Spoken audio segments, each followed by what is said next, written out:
Today we're going to get dangerous and play with fire. All right, maybe not this small of fire, but how many of you, when you acrylic poured, have tried one of these to try and get cells to pop up? I have, that's for sure. No, today we're going to compare using a torch versus using a hot air gun to pull up cells with silicone. And to do this, I'm going to do a 16 by 20 painting. Part of it I'm going to use no heat, part of it I'm going to use the heat gun, part of it I'm going to use the torch, and then we're going to see how it looks and what the differences are so that next time you pour, you have a better idea of how to create what you're seeing in your head. All right, so for this experiment, we're going to do 3 flip cups. We're going to do them each this direction, and then we're going to do our test this way so to remove the variability of each cup being slightly different. Every single one of those will hit each of the different cups. The second thing is, I'm not going to show you how I mixed all these colors. I have a great video about that, which I'll link in the description below, but I do want to show you how the consistency of this looks. So we're just going to grab one of these.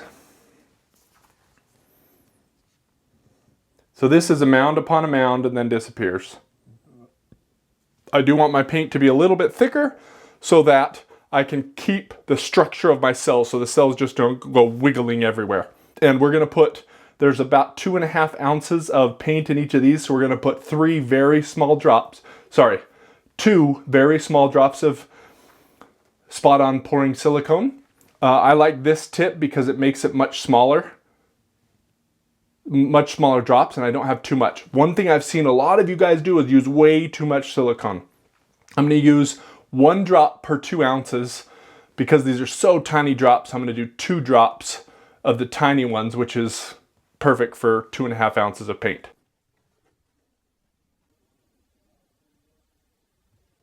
I'm not going to put any into my white base coat.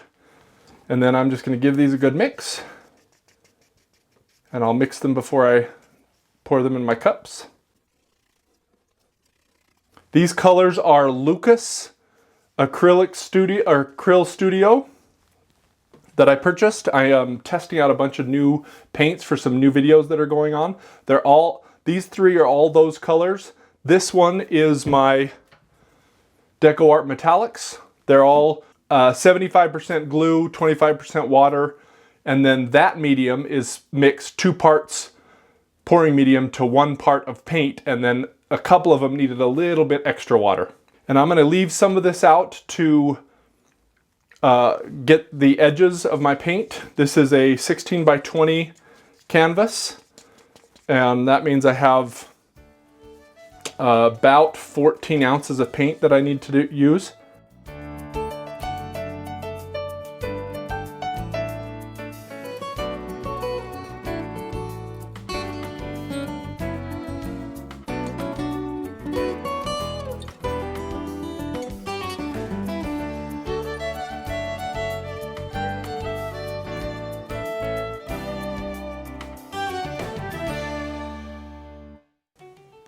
It isn't quite filling these up, so it's going to be a little bit messy, so we're just going to go for it.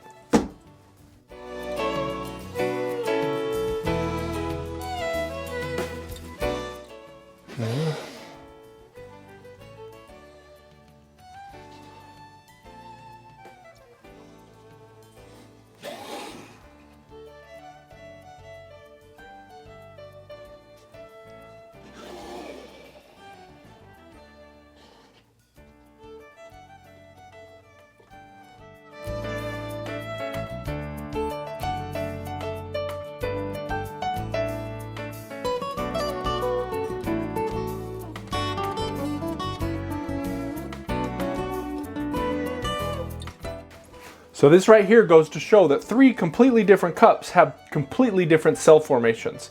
So the utensil or the heat gun that you use to make this happen isn't always the cause of the problems.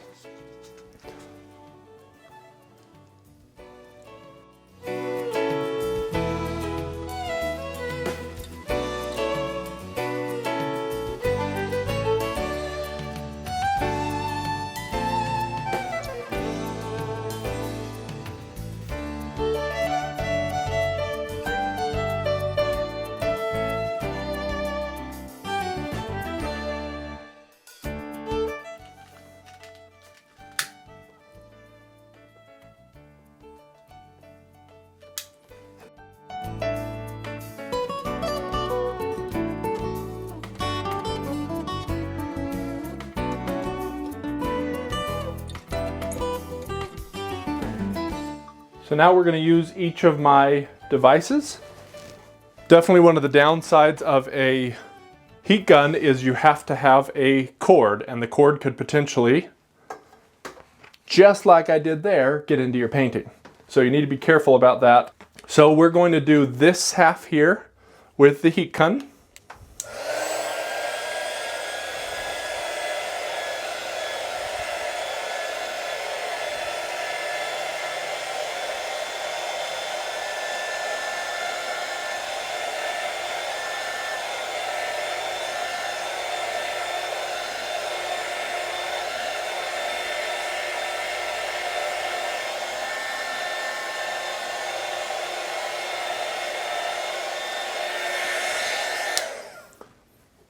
Now with this heat gun, I was only getting about maybe 4 inches away because I don't want, this actually blows air, which is one of the negative parts of this. So you don't want to get too close or else you're moving your paint. But you can see how kind of uniform it's bringing up all of these pieces of silicone. That's what the heat gun does. It's more of a cover everything and get everything to come up type of heat source. So on the middle here, I'm not going to really do anything. I might try and pop the bubbles with my, nope, I'll have to do it with a popsicle stick. So on this right hand side, I'm going to use my torch. Now a torch, you can make it very powerful. With all of the torches I've purchased, I have put this at almost its, not its lowest setting, because then it doesn't stay, but almost its lowest setting. And it has worked great for me.